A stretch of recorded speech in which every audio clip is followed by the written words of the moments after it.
Bueno, buenas tardes a todas y todos. Bienvenidas a este último encuentro, aclaro, del ciclo 2024. Seguimos teniendo la esperanza del año que viene continuar con este siglo que la verdad nos da mucha satisfacción a quienes estamos en la organización y bueno, todas las amigas y amigos que vamos conociendo.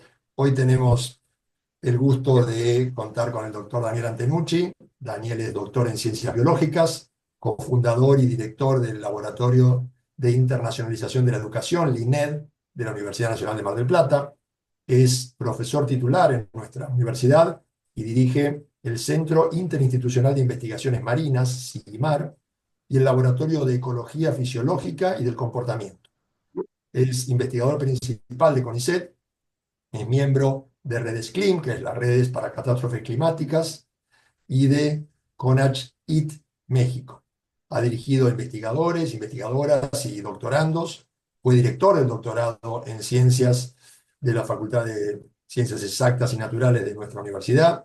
Es miembro de la Comisión Asesora en Proyectos y Centros Estratégicos del MINCIT, la que fue entre 2019 y 2023. Cofundó el INILAT, la Iniciativa Latinoamericana para la Internacionalización de la Educación Superior. Fue director de la Feria Argentina de Educación Superior, FIESA, miembro de la Comisión para la Calidad de la Educación, AMPEI México 2021-2023, y vicerrector de nuestra alta casa de estudios entre el 2017 y el 2021. Actualmente es presidente de la Fundación LINED Global, que promueve la internacionalización de la investigación. Desde la Fundación LINED y Flaxo es co-coordinador de la Diplomatura en Educación Internacional. Ha dado numerosas conferencias sobre educación internacional y cooperación sur-sur en asociaciones y universidades en distintos países. Podríamos seguir media hora más, pero tiene que irse si sigo continuando con sus antecedentes y su pequeña bio. Así que bueno, Daniel, te dejo y gracias por estar con nosotros. Bueno, gracias Pablo, gracias al grupo, gracias al equipo, a los miembros del seminario permanente por invitarme en esta construcción que tienen hace mucho tiempo y que es tan enriquecedora. Este, Pablo leía y yo pensaba, bueno, me meto en tantas cosas y tengo tantas caras que eh, hay gente que sigue por una disciplina siempre y yo me meto en cada cosa que me da curiosidad y no me importa nada. Si pertenezco o no pertenezco a una disciplina determinada, con lo cual uno se va haciendo transdisciplinar, ¿no? Eh, lo que vamos a presentar hoy un poco es un ejemplo de un proyecto que atiende a la sostenibilidad de ciudades turísticas. El derecho a la ciudad también conlleva obligaciones e implica qué pasa con nuestras ciudades, especialmente con aquellas que tienen características y perfiles turísticos, que están relacionados fuertemente el turismo con el cambio climático global, la contribución a los gases de efecto invernadero, la polución y la afectación de la misma población de la ciudad que soporta capacidad de deporte mucho más grandes que que las permanentes, digamos, ¿no?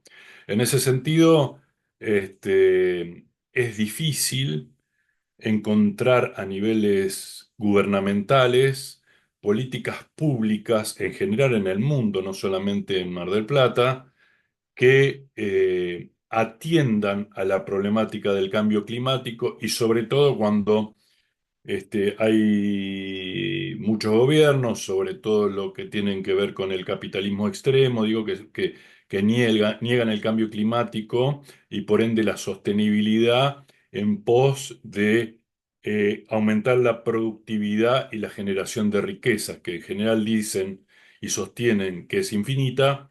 Y yo siempre sostengo que no es infinita porque en último en término, siempre la generación de riqueza tiene un sustrato físico que es el planeta. Eh, Salvo en el ejemplo de los países nórdicos, donde hay una generación de riqueza que tiene que ver con el capital humano, básicamente, y que tiene otra tendencia. En general, en el resto del mundo, la sostenibilidad a veces está, en general, está en duda. En este sentido, los países de América Latina en general no cuentan con financiamientos para trabajos interregionales, para trabajar en la sostenibilidad, en las perspectivas, en desarrollos teóricos y en investigación, en lo que tienen que ver con ciudades turísticas, con cambio climático. Son iniciativas particulares, a veces propias de cada país, eh, con poca inversión, pero que no integran regionalmente y menos globalmente. En este sentido, siempre tenemos que recurrir a financiamientos de países desarrollados, sobre todo el norte global, y sobre todo de la Unión Europea, que tiene programas que atienden a su Agenda 2030, 2040, y que tienen que ver justamente con la distribución, con el cambio climático, con la sostenibilidad, con la inteligencia artificial, con la educación. Si bien últimamente América Latina está empezando a ser dejada de lado. Eh, yo creo que en otra oportunidad lo conté aquí también, que en el 2018 me tocó visitar el Comisariado de Educación en Bruselas de la Unión Europea, y ahí ya el comisario de Educación, que era español, ahora hay otra persona a cargo, me decía que Latinoamérica sigue siendo la región más inequitativa del mundo, eh, digamos, más desigual, a diferencia de África, donde la pobreza es más promedio, digamos, no están tanto los extremos como en América Latina. Europa tenía decidido como política pasar del 25% de financiamiento en proyectos en América Latina al 8% y desembarcar en África y en Asia. Obviamente África tiene todo por crecer. Al 2040 la proyección de crecimiento de África en realidad el sur global es del 10%, mientras que la proyección de crecimiento del norte global es del 2, entre el 2 y el 3%. Por eso China va a África, obviamente, y la Unión Europea no se quedó atrás y también va a África. Entonces, lo que es los principales proyectos de financiamiento en educación superior y en investigación tienen que ver con los proyectos Erasmus Plus, Capacity Building y Horizonte, que justamente se retira de América Latina y va más hacia África. No obstante, dentro de estos proyectos me tocó la oportunidad de estar trabajando en la actualidad en un proyecto que se llama Climar, que tiene que ver con la sostenibilidad del turismo y el cambio climático. Yo voy a ahora compartir una presentación.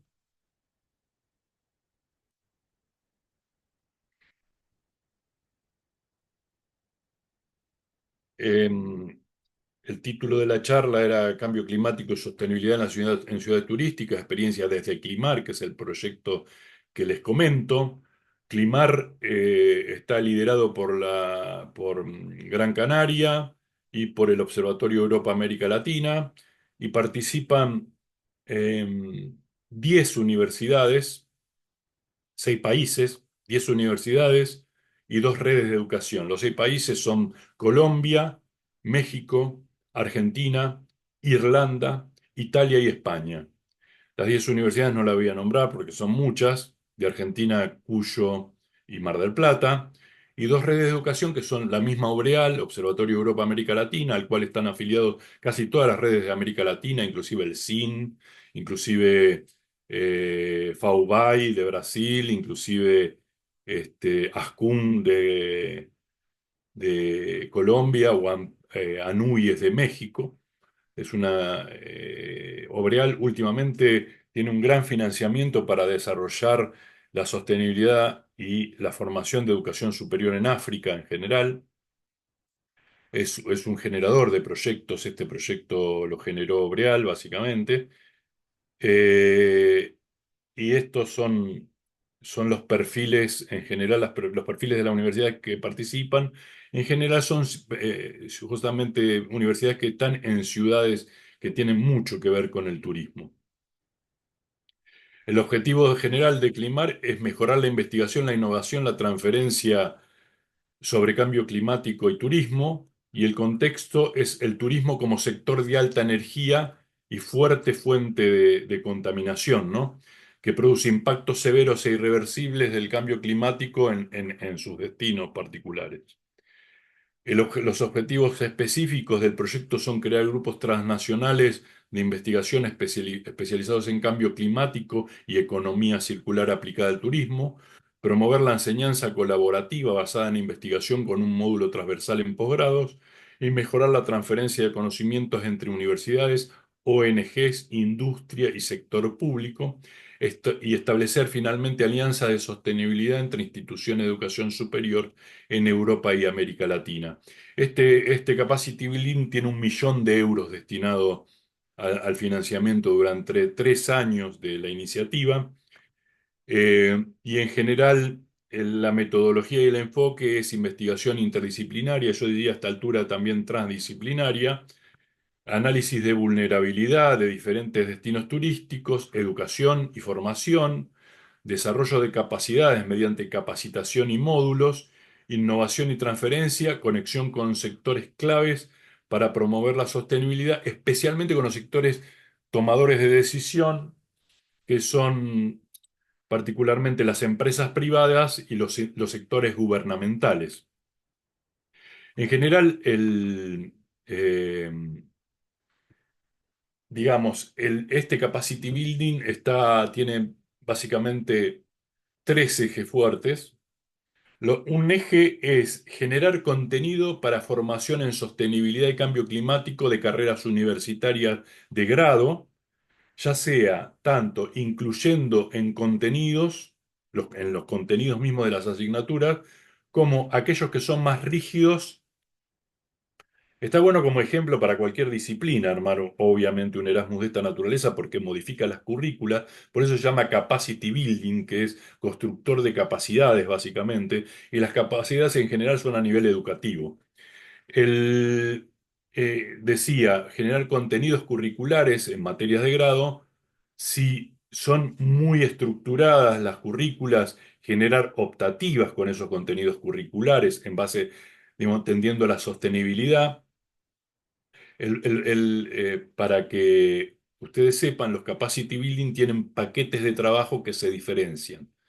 El primer paquete puede ser una caracterización, encuestas, etcétera, hacia los paquetes de concreción de las acciones particularmente. Esa es la planificación. Si algunas veces le toca escribir un proyecto o planificar un proyecto, tiene una nota conceptual que enmarca la idea que uno tiene acerca de lo que va a llevar adelante. Yo estoy trabajando en uno sobre inteligencia artificial y en este momento estoy escribiéndolo yo y los docentes como migrantes digitales y los estudiantes como nativos digitales y la inversión en la educación que se da por la mayor capacidad de los estudiantes para acceder a las tecnologías respecto a los docentes. Yo lo veo como una problemática transicional hasta que tengamos docentes nativos digitales.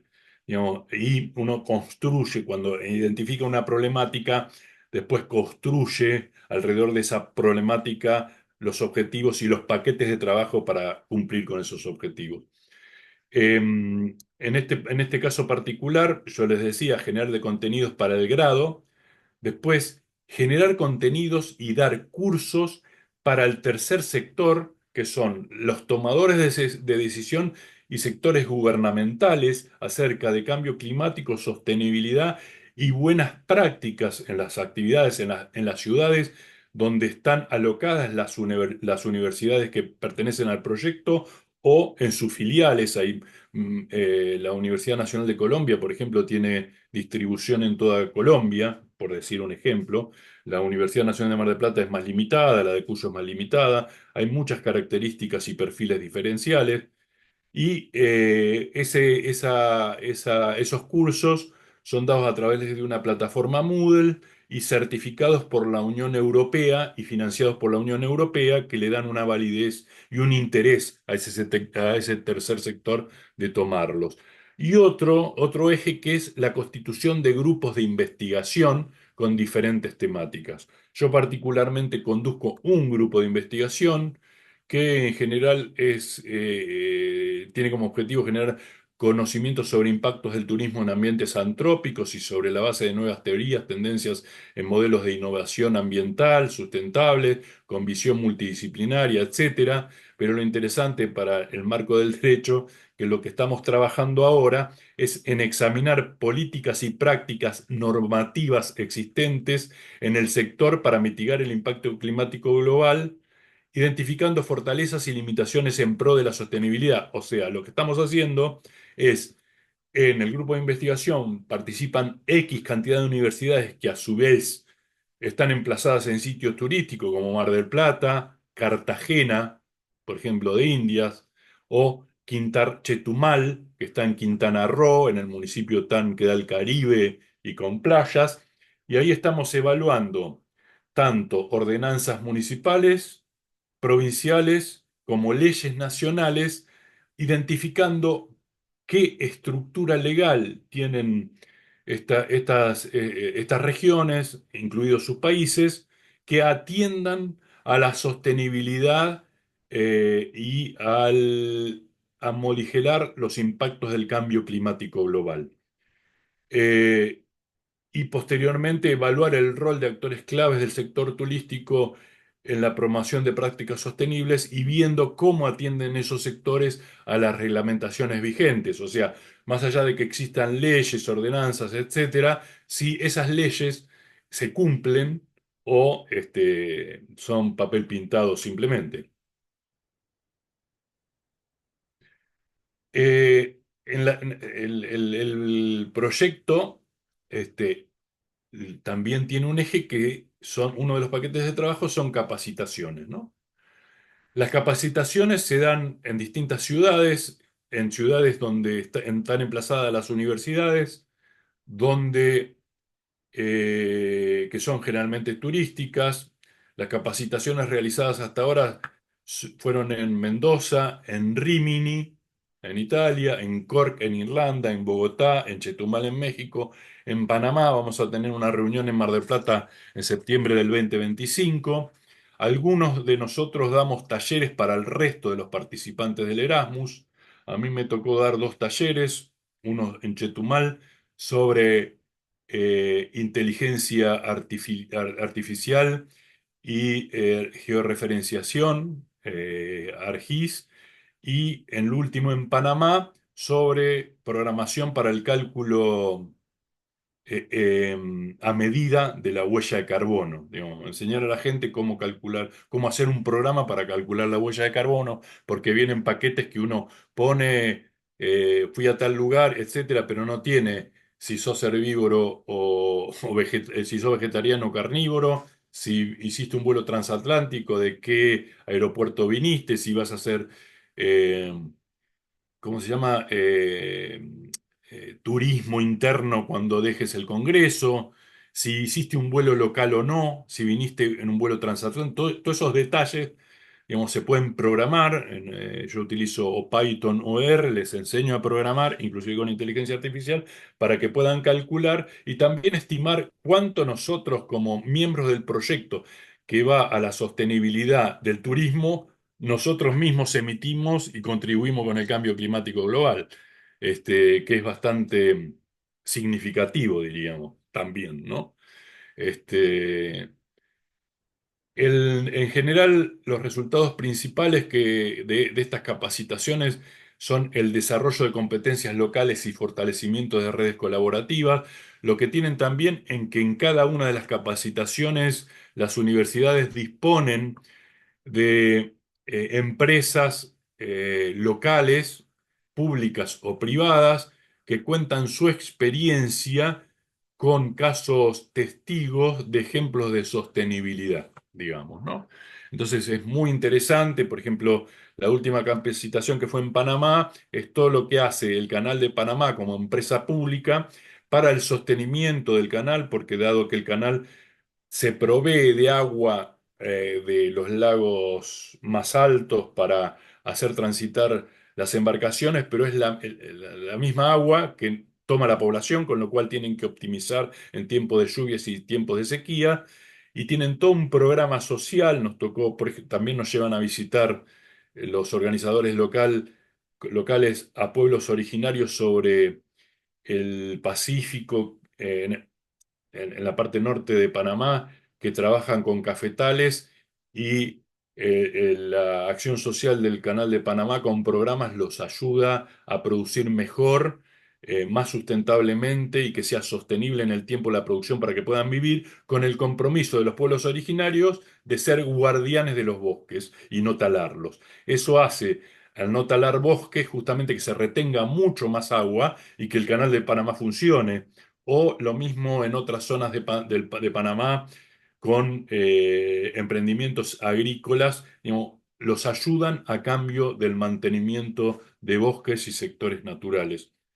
Esos entrelazados de sociedad y empresa, en el caso de Irlanda, de Cork, había una empresa privada que se dedicaba a la economía circular con muchísimo éxito, que producía jugos, cervezas e involucraba a la gente. Con lo cual son ejemplos que después el resto de los integrantes pueden llevar a sus respectivos sistemas y universidades para formar en esas perspectivas.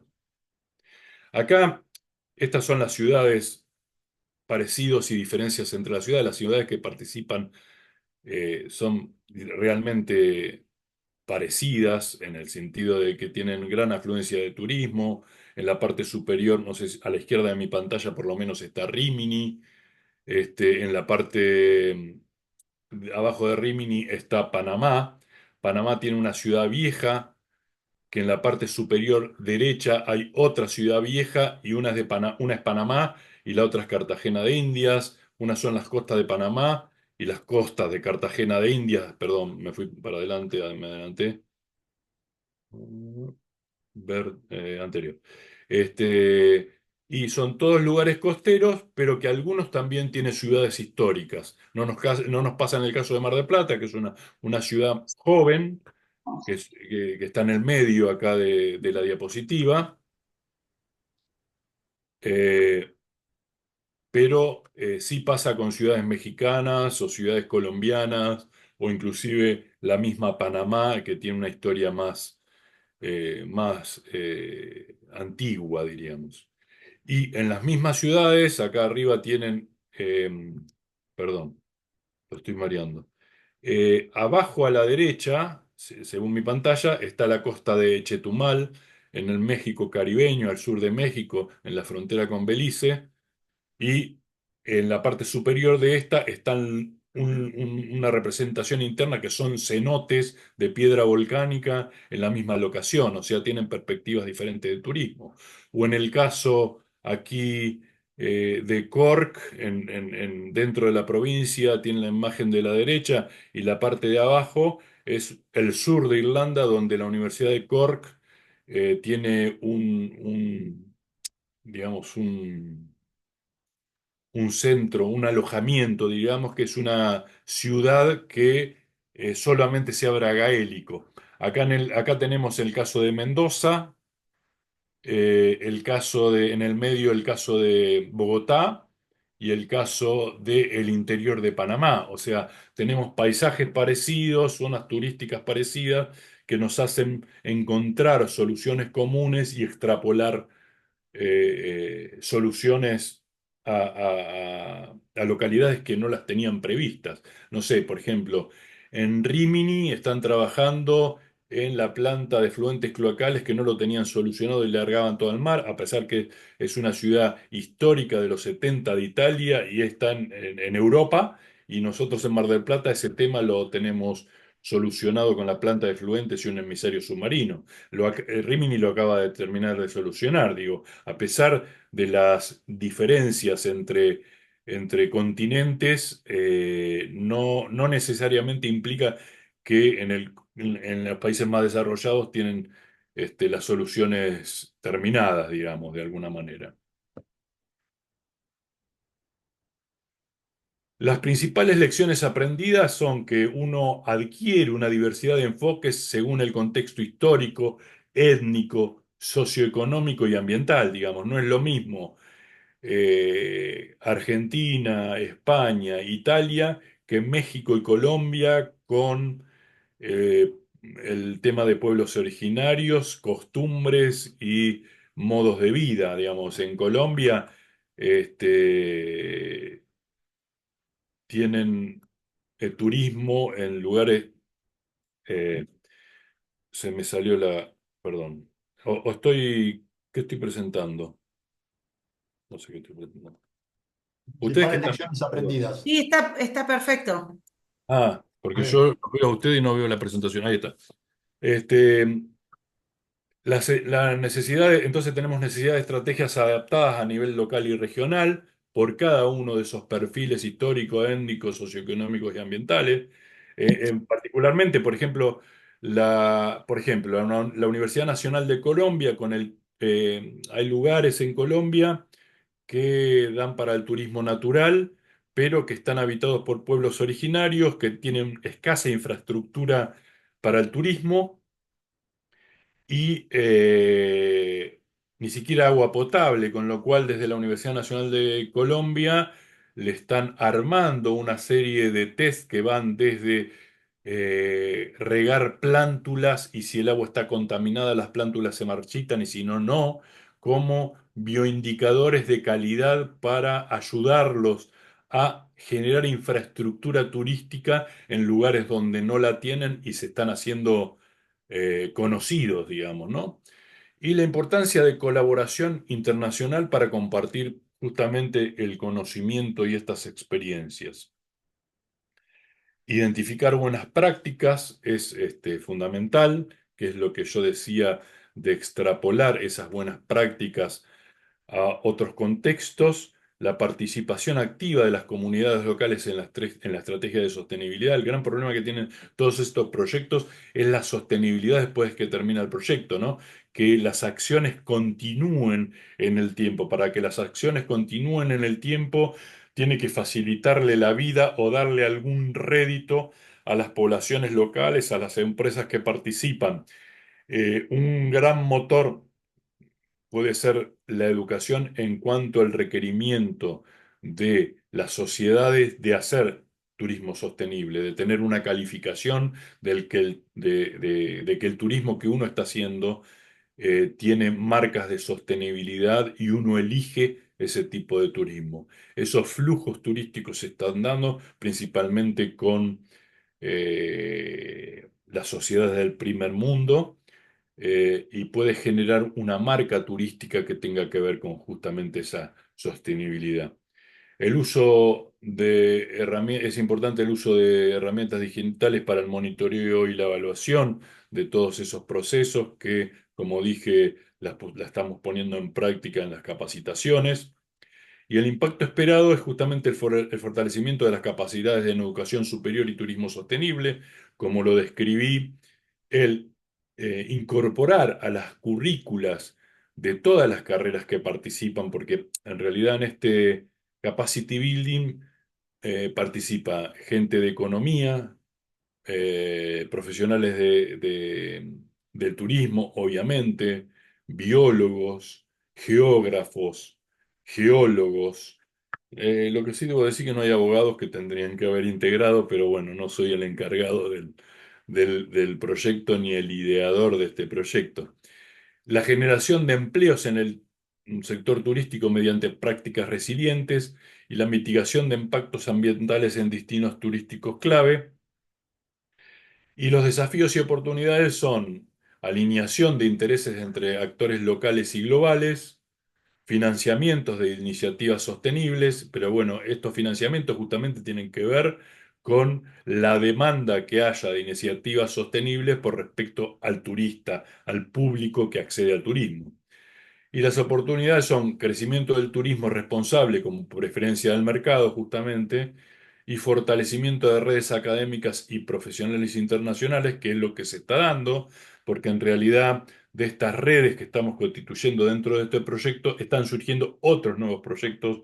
Mi vinculación fuerte con México en este momento tiene que ver con spin-off de este Capacity Building en otros proyectos que aplican al gobierno de México o al gobierno de Panamá que tienen que ver con otros aspectos del turismo y la sostenibilidad. Las conclusiones y los próximos pasos son consolidar los aprendizajes de las capacitaciones, escalar las iniciativas exitosas a más destinos turísticos, que es lo que comenté antes, y fomentar políticas públicas que integren el cambio climático y el turismo sostenible, que yo entiendo que es lo más difícil, sobre todo con gobiernos negacionistas que no van a generar políticas públicas que tengan que ver con el cambio climático y el turismo sostenible. Si bien la situación que estamos viviendo va tornando de amarillo a rojo a grave, como se han vivido las danas en Valencia, eh, y los ciclones y huracanes del norte global, se ha visto como nunca en general. La problemática es muy grave. Digamos, un huracán cuando toca tierra deja una estela fría que tiene que ver con la descarga de energía del huracán sobre tierra, y los últimos huracanes que ha habido en el norte global no enfrían, no dejan estela fría.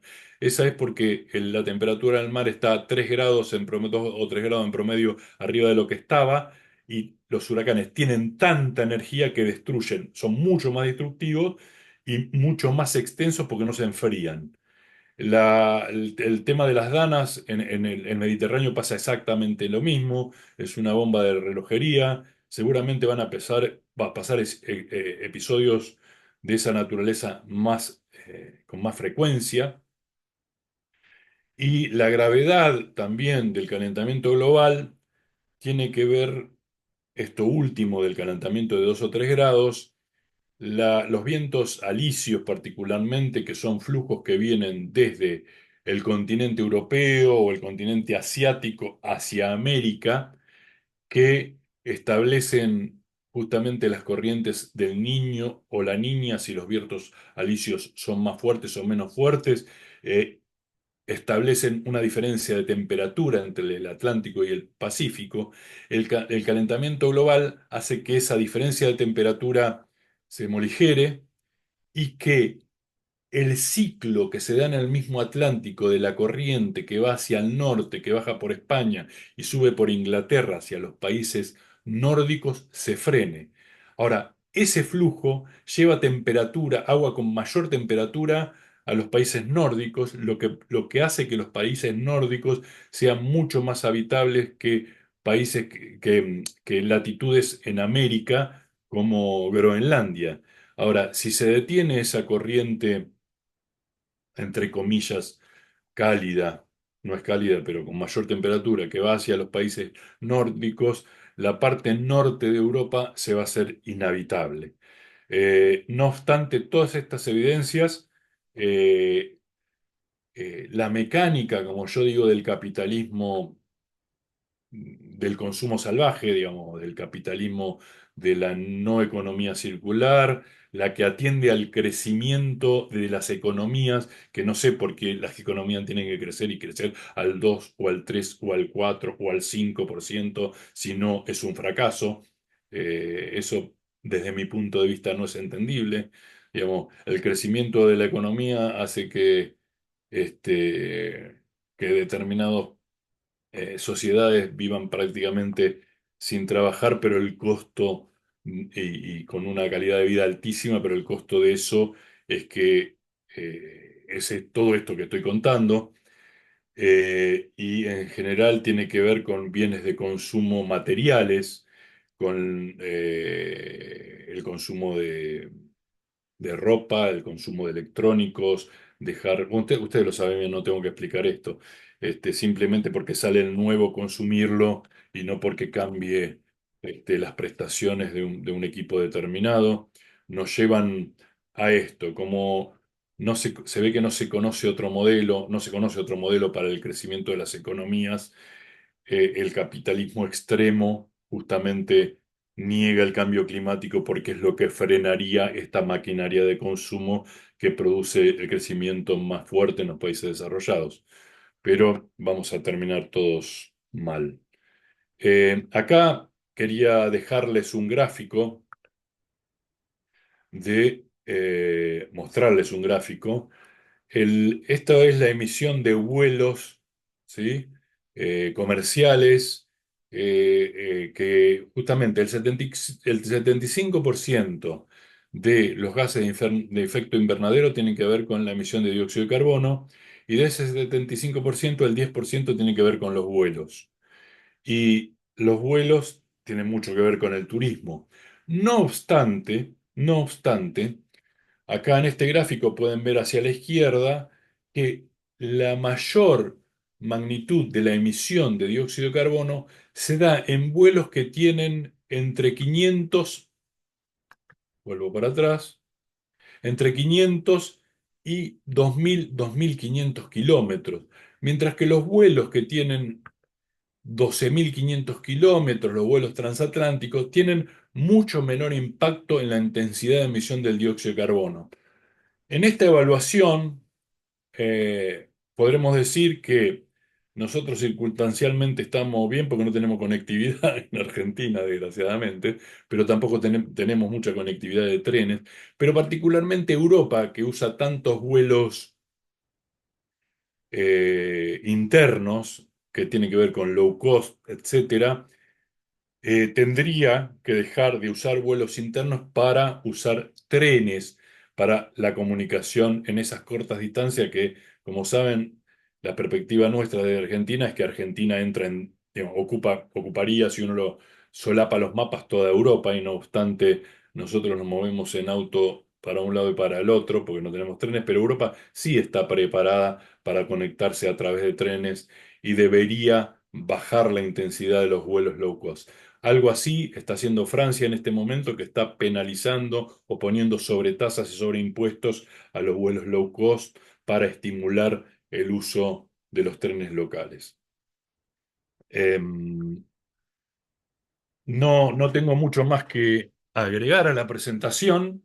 Espero que les haya interesado. Es una presentación acotada de un proyecto que eh, justamente tiene un financiamiento que permite la integración regional y transregional, como es el caso de Europa y América Latina, y que yo entiendo que los proyectos deberían tender en soluciones globales a este tipo de proyectos, pero lamentablemente, obviamente, los países no dedican financiamiento a este tipo o dedican muy bajo financiamiento a este tipo de proyectos, salvo la Unión Europea.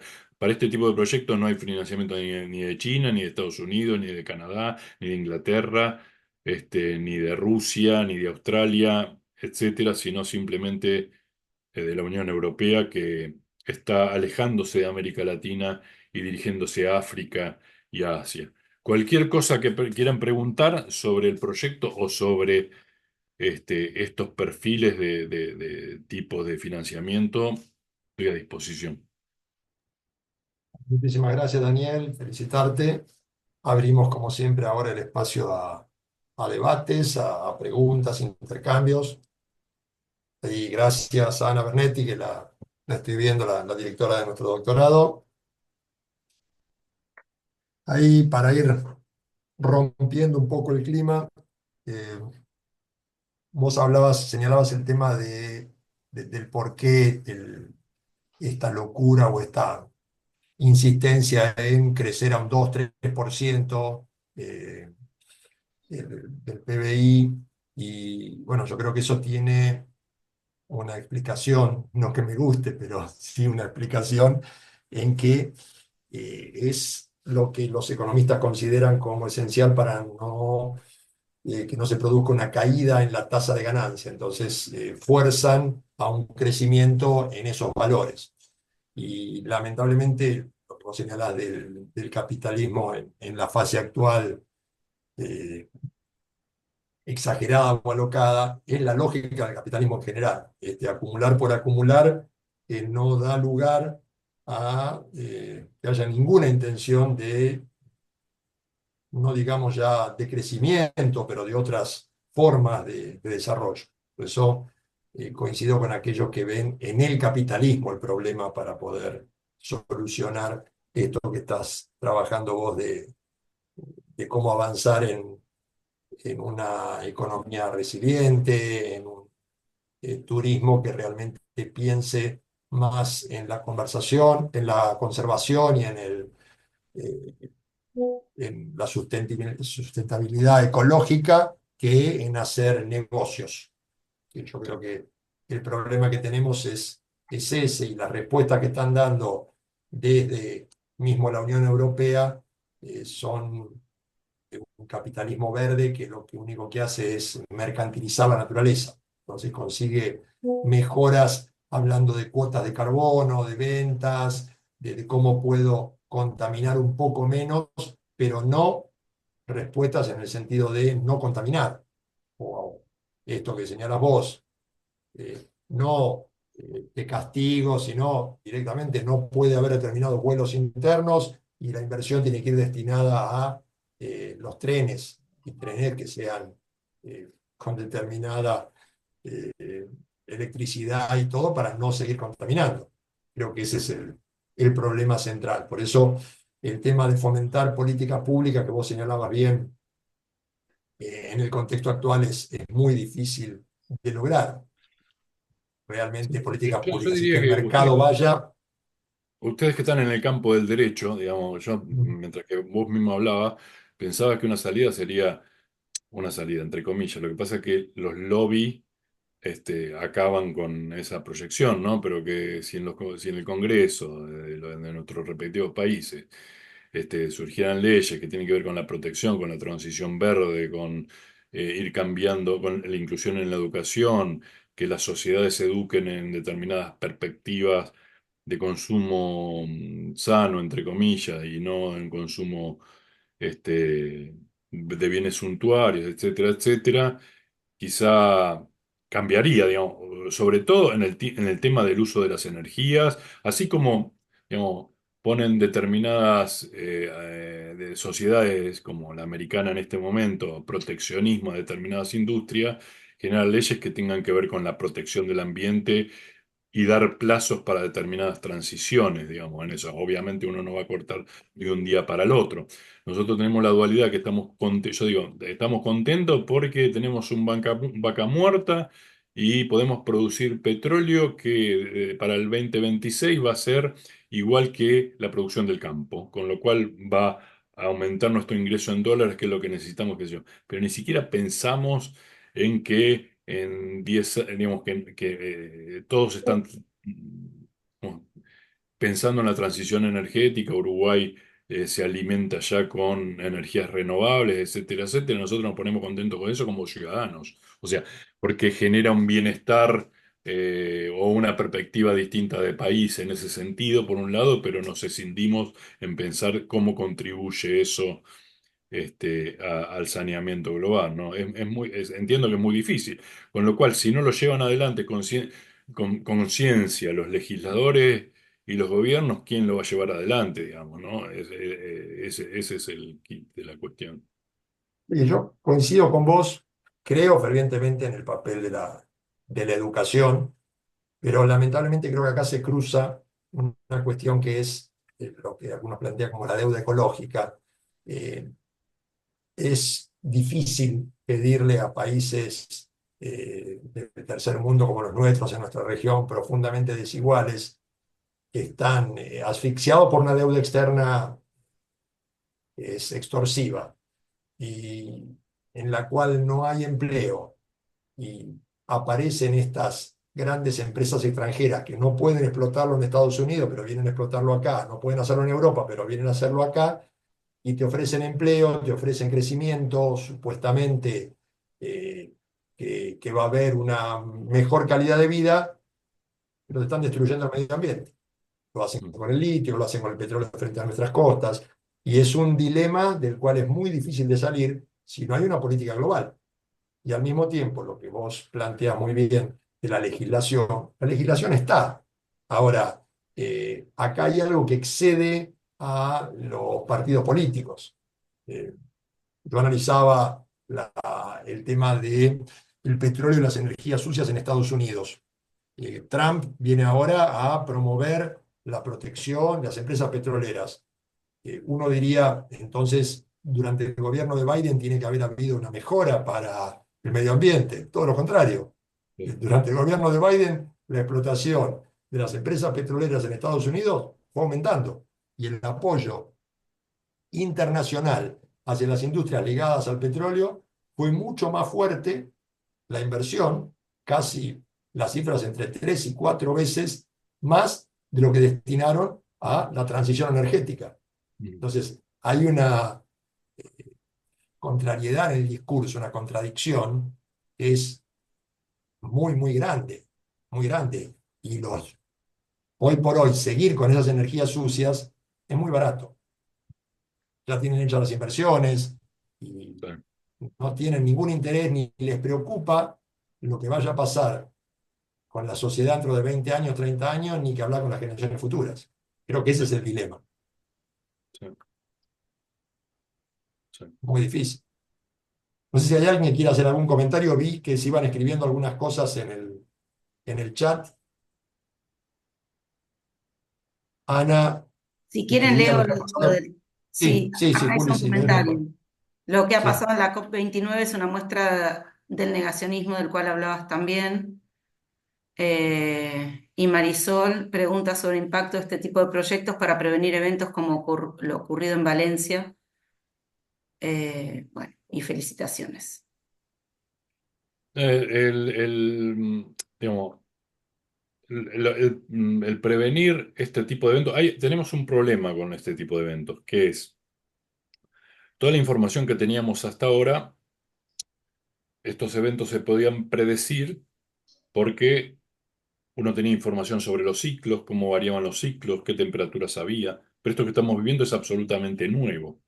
Con lo cual todas las variables son nuevas, no ocurrieron nunca, con lo cual el valor predictivo es muy bajo. O sea, todo modelo climático, matemático, tiene un valor predictivo en sí mismo porque uno construye el modelo en base a datos. Digamos, esas son las construcciones de modelos.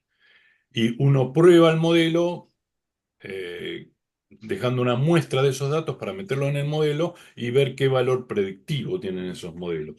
Ahora, cuando uno no tiene datos, digamos, cuando salimos de la escala, no sabemos cómo se comporta, con lo cual el valor predictivo es más bajo. O sea, el tema de la Dana, por ejemplo, si tenían la información un poco antes, tendrían que haber avisado, pero y se hubiesen salvado muchísimas vidas.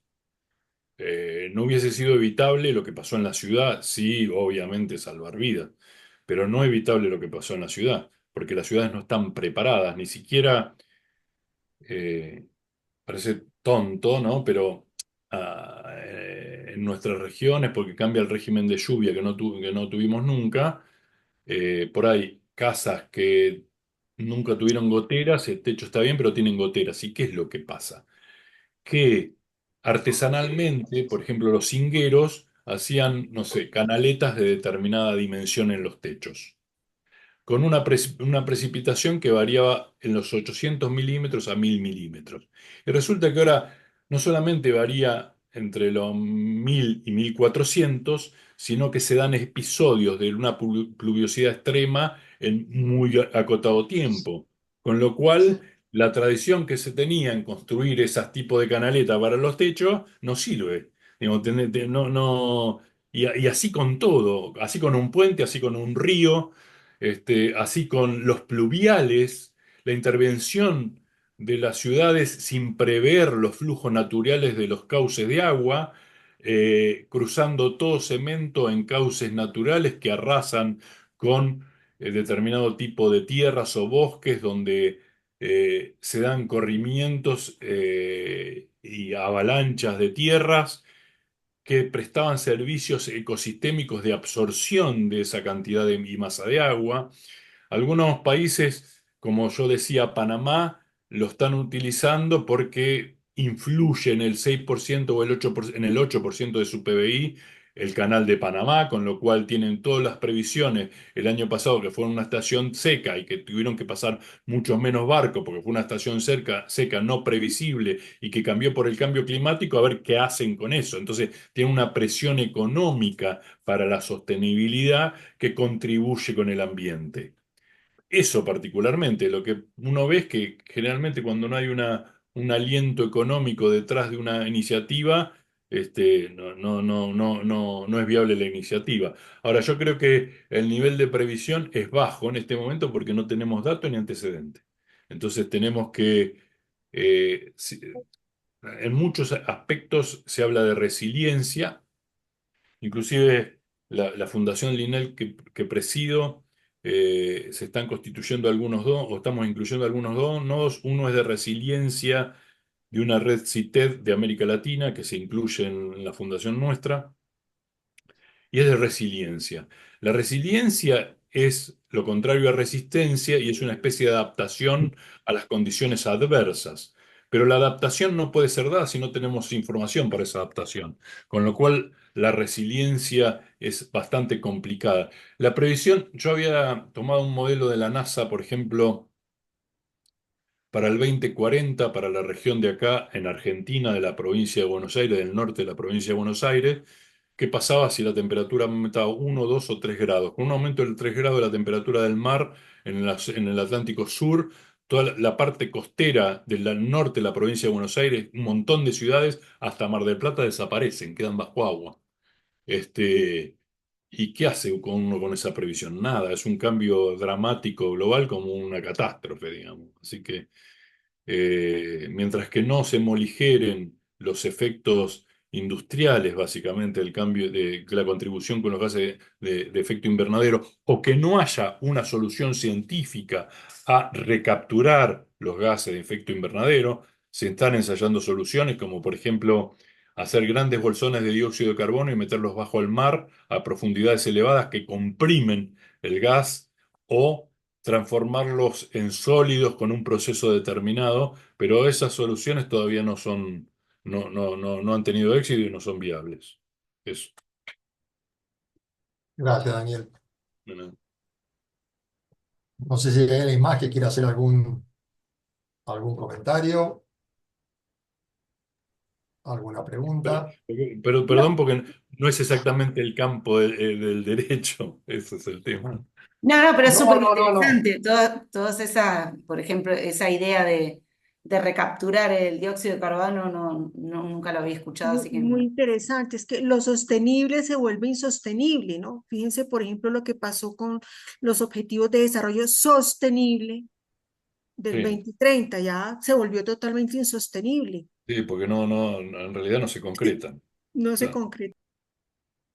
El tema, hay un gran campo del derecho, o sea, como digo yo, en los andamiajes legales de vuestras respectivas ciudades y países, digamos, el trabajo comparativo que se pueden hacer acerca de leyes que tengan que ver con sostenibilidad o que limiten efectos sobre el cambio climático es una tarea que es interesante de hacer, de llevar adelante y hacer ese trabajo comparativo, ¿no? A mí me resulta sumamente interesante. Si las tienen, qué leyes se pueden extrapolar de un país a otro, si se cumplen o no se cumplen, fueron las motivaciones. Hay un montón, hay un campo ahí súper fértil y de proyección para desarrollar.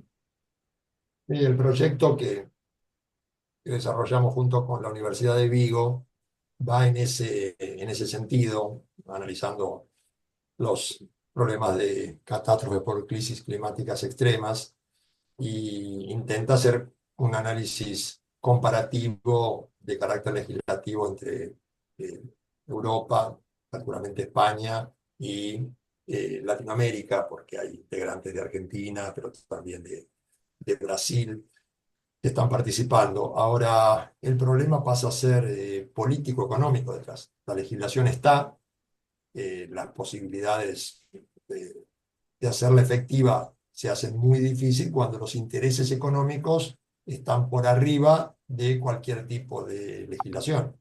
Incluso el propio sistema, por eso charlaba lo que comentaba hace un rato, el sistema europeo, que ha reducido las contaminaciones dentro de su territorio, eh, parte de una idea un poco absurda que es pensar que Europa se extendiera hacia arriba y quedase todo encapsulado ahí, porque las empresas europeas se van a los países del tercer mundo, venden sus derechos de emisión y no hay un control de lo que están contaminando afuera.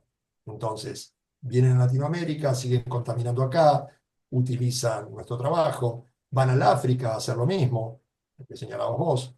Entonces, si no hay una decisión realmente global, y cuando hablamos de global, hablamos esencialmente, creo yo, de los países más contaminantes, Estados Unidos, Sí, China, Rusia, que son los que contaminan más del 50%, responsables de más del 50% de la contaminación. Si esos países no toman en serio hacer un pasaje urgente a una transición energética limpia, real, y mientras sigamos con un modelo capitalista como está, que en este momento además es eminentemente financiero y que justamente lo que intenta es negar el cambio climático, y quienes ganan en esos países son los negadores del cambio climático, es una lucha muy, muy desigual, sí, sí. muy desigual, que hay que darla, creo yo Y que hay es que darle lo fundamental. importante de la educación, pero no solamente en la escala primaria, sino media y media, sino también en la educación superior, ¿no?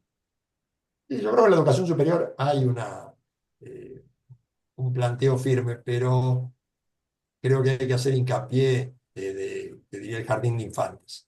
Tiene que Pero ser, eso está, hay educación ambiental en la sí, educación sí, primaria, pero secundaria. Lo que pasa que a nivel individual uno no puede hacer cambios muy rotundos y la educación formal se contrapone con todo lo que es, digamos, la educación digital y la permanente, el permanente bombardeo de una vida de consumo sine die. Ese me parece que es el problema. Yo creo que sí, es más, hay legislación provincial, nacional respecto de la educación ambiental y eso se cumple, porque he tenido hijos en el colegio, pero no alcanza, me parece. Hay un cierto grado de conciencia por ahí en la gente más joven, pero con eso me parece que No alcanza. no alcanza. ese grado de conciencia no se relaciona con el voto después de esa gente joven, según las estadísticas. Bueno, no sé si alguien más quiere hacer algún No, no, comentario. yo un Si no, ya. comentario nada más. No, Sí. agradecerte, Daniel. Obvio, siempre es un placer escucharte, es súper inspirador. Más allá de que seas de otra rama, todas estas cosas están vinculadas y siempre son disparadores también, o sea, en lo personal, pero creo que les pasa a muchos para repensar lo que estamos haciendo y estos cruces interdisciplinares y transdisciplinares son súper importantes y enriquecedores. Y comparto esa cosa también que decís de meterse en muchas cosas distintas, pero al final creo que todo eso distinto termina retroalimentándose y está buenísimo. Y suma un montón, así que muchas gracias, la presentación súper clara. Me reinteresan todos estos proyectos, así que seguro después te voy a molestar con algo. Lo mío siempre va por otra rama, pero tiene que ver con lo sostenible.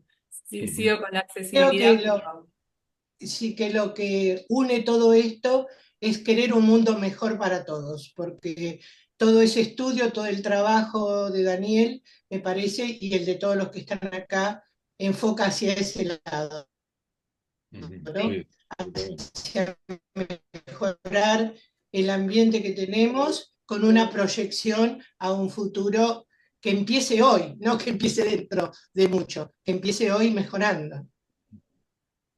sí, sí. Gracias, Alicia, por tus palabras, Estefi. Sí, realmente lo que se intenta acá es escuchar voces justamente que no sean nada más que del ámbito del derecho. Por eso Que yo Estefi hace aparte esos soy una acompañamientos. infiltrada, porque yo no soy del derecho, pero siempre tengo el derecho ahí que me atraviesa. Sí, Y yo pero menos, y yo menos que menos. no, no, pero Sí, hemos tenido muchas presentaciones que vienen fuera del ámbito del derecho, incluso eh, sí. Roy es un ejemplo de ingeniero y arquitecto, y sin embargo nos acompaña siempre, y tenemos mucha gente que viene de distintos ángulos, que creo que justamente es un poco la esencia de esta idea del derecho a la ciudad. El derecho a la ciudad no es para abogadas y abogados, no es para arquitectas, para ingenieras o para gente que viene de las ciencias biológicas, es para todas y todos. Entonces, se necesita un análisis global, integral, para tratar de buscar soluciones que vinculen cambio climático con vivienda, con transporte, con salud, con educación, y eso, una sola mirada está muy lejos de dar respuesta, muy lejos. Entonces, lo Una que vos nos cultura. planteaste, Daniel, es toda una serie de miradas que a nosotros si tenemos que ir a leerlas, la verdad, cuando he intentado leer algo de biología, debo reconocer que no es la mía, me ha costado mucho, pero la exposición tuya realmente ha sido muy clara y nos permite, bueno, ver otras facetas de soluciones. Así que agradecerte. No, la Yo voy a verdad. pedir la grabación si estuviera, porque se la quiero enviar a mi nieta, que está justamente en una beca Erasmus en Torino en este momento, ella también de la Universidad de Mar del Plata, licenciada en Sociología, y empezó este año con la beca Erasmus, Economía Política, así que me parece que esto también le va a aportar. Contá con ello, Alicia, porque la grabación nosotros después la Vos subimos a nuestras redes al y canal además de YouTube. No sé, Alicia, si tenés el link del canal o si querés que te No, lo pase. pásenmelo, sí. Y Daniel, agradecerle porque mi nieta es Alina Gisper, creo que usted la conoce. Sí, la conozco, sí. El otro día justamente me preguntó cosas que tenían que ver con su Ah, estado. sí. Y ahora estaba en clase, yo le dije, justo en este momento me conecté, le dije, ¿querés que te pase el enlace? No puedo, dice, porque estoy en clase, sino encantada. Sí. Sí, el mundo Iba, da entonces, vueltitas. Me Sí, preguntó por siempre. una traductora de italiano. Ah, Sí, claro, por unos papeles que tiene que sí, presentarse. traditore, traidore. sí. Sí. Bueno, ahí abrimos, por favor, para darle un fuerte aplauso a Daniel, como hacemos Sí. siempre. Bueno, muchas gracias. Gracias Bueno, por la invitación, ¿eh? Bueno, y agradecerles a todas y todas, como siempre les dejo las palabras de cierre a Estefanía y a Juliana, pero bueno, agradecerles, creo que ha sido un año muy lindo, muy fructífero de intercambio, y esperemos poder seguir con este espacio el año que viene y agregándole siempre alguna que otra cosita para que sea entretenido. Así que muchísimas gracias de mi parte, las dejo a Estefi y a gracias, Juli. gracias. Bueno, yo también les agradezco participar, sumarse, acompañarnos todos los encuentros. eh, y bueno, los espero el año que viene, seguramente con otras temáticas, otras personalidades y repitiendo algunos que nos quedamos con ganas de seguir escuchando qué están haciendo. Así que un saludo a todas y a todas. Bueno, increíble haber llegado al fin de 2025 en estas reuniones que un poco fueron como una trinchera. De eh, 2024. Claro, bueno, esperemos llegar al 2025, no sé, será mi ansiedad. Un año tan repleto de cosas que, bueno, este, eso, un espacio para pensar y para reconfortarnos ante eventos como un poco disruptivos que han sucedido. Así que, bueno, siempre es un gusto verles y esperamos seguir encontrándonos el año próximo. Así que, feliz fin de año a todos. Nos Felicidades. vemos. Gracias. Gracias. Un abrazo Felicitaciones a todos, grande. Chao, feliz Gracias, Daniel. gracias para todos y todas. 2025. Chao. Chao.